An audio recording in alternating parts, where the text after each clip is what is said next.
So basically, here's what's happening, okay, if you follow all the news and not just one side or the other, okay. But basically, Zelensky has, before he even went into the meeting with Trump, he is a partner with NATO. Zelensky, Ukraine, I mean, is not a member of NATO, but they have been trying to become a member of NATO since 2008, and it takes a long time. You know, there's certain things that have to happen, and when he took in office, he renewed the intent to go the path of becoming a member of NATO.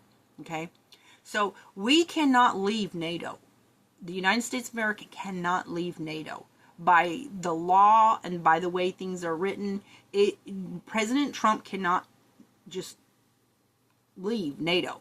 There would have to be a 2/3 of Senate vote because there are part of our defense, right? We voted, things were passed, we have bills that were passed to give appropriations to Ukraine, of which 57 billion cents have not been distributed. So there's a lot of funds that Trump, he cannot take that money from Ukraine. Anything that's still left to be distributed, he cannot take that. But he has tried to take money from various USA programs, and the problem with that, the federal court has said, no, you cannot do that. Congress voted that. Both Republicans and Democrats voted for specific aid for various programs, and it was signed into law. And you can't undo that just because you don't agree with it. But these people, these Republicans, Marco Rubio, Vance, when he was still in voting legislation position, and Lee and Johnson and Graham, these people all voted no for assistance to Ukraine.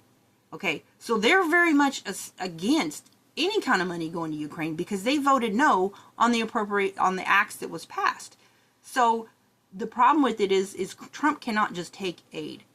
Now, new appropriations going forward, it still has to be voted on. He doesn't have the power. Now, he can like veto it or whatever, but the courts have said you will not remove federal funding of U.S. aid because it was voted on by Congress, and you don't have the authority to do that, and demanded that he release that. But what he's doing, and they're trying to say, oh, well, that would take weeks. So they're trying to cause a delay because some of the appropriations have expiration dates, right? And so he's just trying to cause all these delays with this money for various programs to be released. And what they're doing is extremely unlawful. So here's what's happened. They're shifting the position on who's going to say no. They all made it out like if it doesn't get signed, it's his fault. But here's what just happened. All of NATO, who Trump and Rubio and Vance and Graham and Lee and Johnson, they're enemies of NATO. The former French president has said, you are no longer our ally. Scotland has said, if you withdraw funding, you are no longer our ally. We were not going to meet, right? The minister of Scotland even said that. So because we are a member of NATO, the things Trump is doing is contrary to our allies, and it's unlawful. He can be impeached for what he's doing, and Vance both should be impeached because NATO is a part of our security, right? So they're drafting up the peace agreement now. Now I guarantee you, mark my words, this is going to happen. Trump is now going to be the one to say, no, I'm not signing that. Because Trump wrote up an agreement and wouldn't even allow any of us to even know what it says. So now all of EU and the NATO members, which we're a member of, has now drawn up a peace plan, and they're going to present it together in unity with Zelensky to Trump. And it's going to be Trump saying no, right? So it'll be his fault that it didn't get signed, not Zelensky's, because we're NATO. We are a member of NATO, and he is coddling Putin. He had the Kremlin media live streaming to Putin in the White House. And when that was revealed, the White House admitted they had Kremlin media in the Oval White House. And they're like, oh, well, we didn't invite the Kremlin media. Okay, and it was pointed out, and as soon as it was pointed out that the Kremlin media was in there, we escorted them out. I'm sorry, that is a lie. And the fact that they lied about that, I'm going to tell you how it's a lie. I know it's a lie. Because the fact that they're lying about that tells you that whole sabotage was planned. Okay? So it's a lie because, think about it. They're There's nobody that gets within 100 feet of the president in any way, shape, or form, but for the Secret Service is very well aware of it. Everybody that was in that room, they knew who they were. So if they were able, Russian media, Russian Kremlin was able to get that close to Zelensky, who they want dead, if Russian Kremlin people were able to get that close to our president and another president of another country who they would love to assassinate, if they were able to get that close to our people like that inside the White House, what is Secret Service doing? So there is so much nonsense going on regarding this deal. Meanwhile, you have 20,000 hostages. They kidnapped. They just started grabbing kids, children, old people, women, and said, you will now be Russian. Not like they're going to make them prisoners until the war's over. They kidnapped them, took them, and said, you are going to be Russian whether you want to be or not.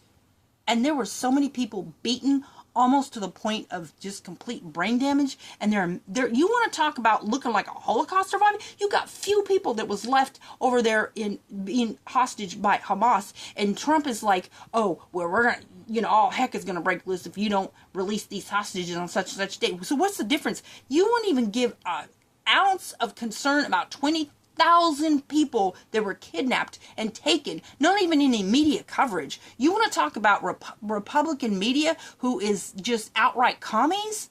Okay, so we have media from all the way to the left, to the lean left, to the middle, to the lean right, and all the way to the right. We have commies.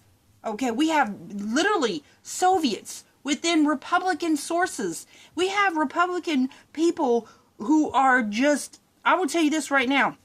Out of the people that voted in 2024 for Ukrainian aid, 30 Republicans voted yes. 15 Republicans voted no. Vance voted no. Rubio voted no. Lee voted no. Johnson voted no. Haggerty voted no. Those are the people that needs to be removed from power, okay? Because they're Putin lovers, right? And then you had, out of Democrats that voted yes, 45 voted yes, only 2 voted no, right? 2 independents voted yes, 1 independent voted no, and a few of them abstained or just did not vote. Okay, so 30 Republicans voted for Ukraine to get this aid.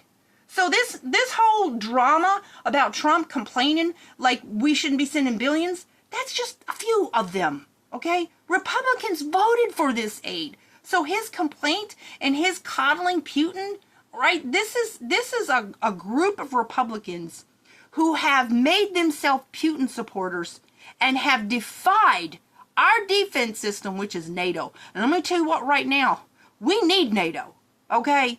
Y'all think America is this superpower? We are the strongest alliance that ever existed is NATO, okay? And it has been fractured by what Trump and this little group of oligarch Republicans are doing. And they need to be investigated to see who's getting money. It's bad, right? It is so bad. And I'm telling you what right now, I'm friends with a lot of Republicans. I'm also friends with Democrats, and I know that there's such a big divide with Republicans right now, okay? Because there's a bunch of Republicans who are just, they're bought out. I don't know how to put it. There are so many millions of Republicans that did not vote and would not vote for Trump. I'm telling you right, the Republicans are divided. I have a lot of friends that are just like, they're in the Never Trumper group. They're Republicans, but they're Christians. And they see the things that they see it. This divide with Republicans is just evil. And it's bad. But I don't like this media presenting like what Trump and Vance and Rubio and these few little group of Republicans talking like they represent the Republicans. And I'm telling you right now, they don't. They're not, these media sources are not representing the rest of the Republican Party. The 30 Republicans who voted for Ukrainian aid that Trump complains about, and Vance complains about, and Rubio complains about. Okay, and the United States federal judges, which will be upheld by the Supreme Court, they have no power to take that $59 billion left that hasn't been distributed yet from Ukraine. Okay, now they'll all have to come to agreement for future aid. I'm telling you right now, NATO thinks that it's not going to survive because of the amount of support they've had together for so many decades. But they also know that the United States is a swing country. Every 4 years, it could be a completely different story. And right now, they're just like, okay, we just need to like tiptoe around Trump. But what they're doing now, I'm telling you right now, these leaders are approaching Trump. They have drafted an agreement that they're going to present to Trump, and Trump is going to reject it. I'm telling you right now. So it will be Trump's fault, right? But the former French president has called to oust. No, in his opinion, the former French president and leader of NATO has said, you know what? You're no longer an ally. And Scotland has followed suit. If you withdraw aid, you are not an ally. You cannot be treated as an ally. We are losing allies. And technically, based on the behaviors of a few of these Republicans, the ones that voted, for the amount of people that voted against aid to Ukraine, they should be removed from NATO. I'm telling you right now that this defense system is being damaged and fractured almost to the point of no repair. So